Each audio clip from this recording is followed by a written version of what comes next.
तो भाई साहब मैं यही बोलूंगा, भाई घोड़े को नहीं मिल रही घास, गधे खाते चमन पर। Welcome back to my channel Arif पंटाय, तुम्हारा भाई आ गया एक और नई वीडियो लेकर। तो बिना स्किप करे ये वीडियो को एंड तक देखना। तो आज की हमारी जो वीडियो है वो है बिग बॉस के ऊपर। नहीं, बिग बॉस के ऊपर नहीं, बिग बॉस के जो कंटेस्टेंट है उनके ऊपर। तो जैसे कि तुम सभी लोगों को पता है कि बिग बॉस के अंदर आया था प्रेस कॉन्फ्रेंस का बवंडर, और वो बवंडर किस पे फूटा है? One and only Armaan Malik Armaan Malik पर। अरमान मलिक को तो तुम लोग जानते ही होंगे कि वो बिग बॉस के अंदर 2 कन्याकुमारी को लेकर घर में आए थे। नहीं यार, फिर से मैं बोल रहा है गलत। कन्याकुमारी तो कहीं से भी नहीं है, कन्याकुमारी।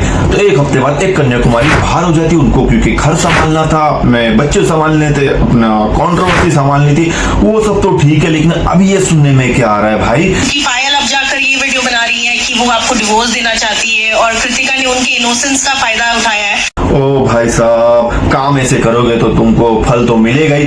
तो वो उनका पर्सनल मैटर है। तो बात करते हैं हम प्रेस कॉन्फ्रेंस के बवंडर की। सबसे ज्यादा सवाल पूछे गए भाई अरमान मलिक और कृतिका से।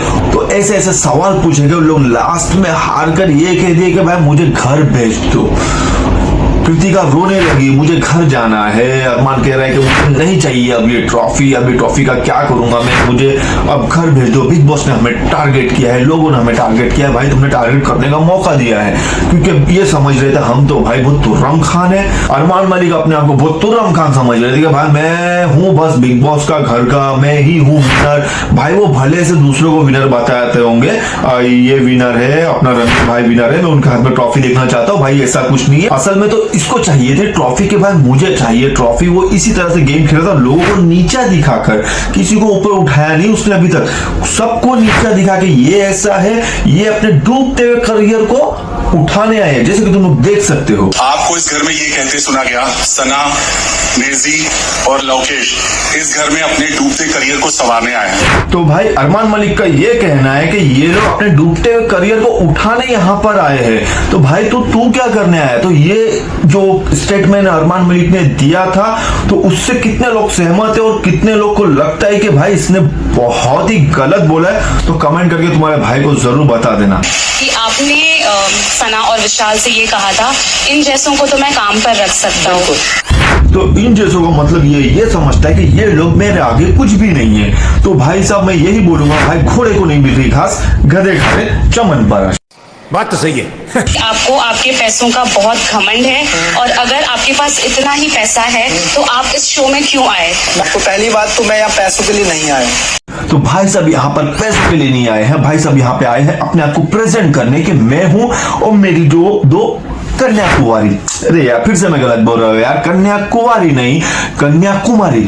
मैं हूँ और मेरी 2 कन्याकुमारी। तो मैं किस तरह से दोनों औरतों को हैंडल कर रहा हूँ और किस तरह से लोगों को नीचा दिखा रहा हूं और किस तरह से लोगों को थप्पड़ मार रहा हूं। तो ये पैसों के लिए नहीं आया है, वो ये सब करने आया है यहाँ पर।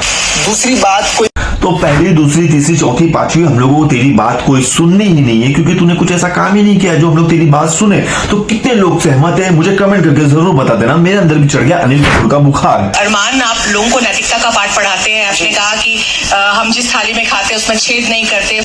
तो मैं अरमान मलिक की बात से सहमत हूं कि वो जिस थाली में खाते हैं उस थाली में छेद नहीं करते। अगर उन्होंने उस थाली में छेद कर दिया तो वो सबको दिख जाएगा। तो वो छेद करते हैं सबके दिलों में, सबको नीचा दिखाकर। तो इस तरह से वो छेद करते हैं, तो जो किसी को दिखता नहीं उसके लिए सोनोग्राफी करना पड़ेगा, फिर भी नहीं दिखेगा, क्योंकि वो अलग ही तरीके का छेद करते हैं, वो जो नहीं दिखता है। तो बिग बॉस के घर में तो छोड़ो, उन्होंने अपने खुद के घर में छेद कर रखे हैं।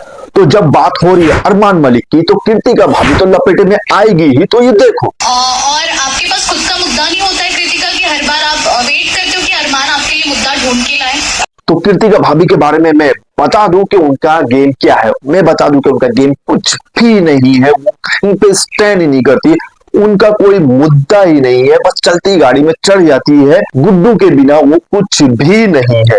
अगर गुड्डू यहाँ पर नहीं होता तो गोलू को यहाँ पे नामो निशान ही नहीं होता अब तक। ठीक है, बात तो सही है। मेरा सवाल कृतिका से है और अरमान से है। और कृतिका, हमने एक कहावत सुनी है ना कि डायन भी 7 घर छोड़ करके वार करती है। तो ये इतनी बड़ी डायन है कि इसने खुद के ही फ्रेंड के घर में वार कर दिया और ये साबित कर दिया, ये बता दिया कि मैं ही असली डायन हूँ।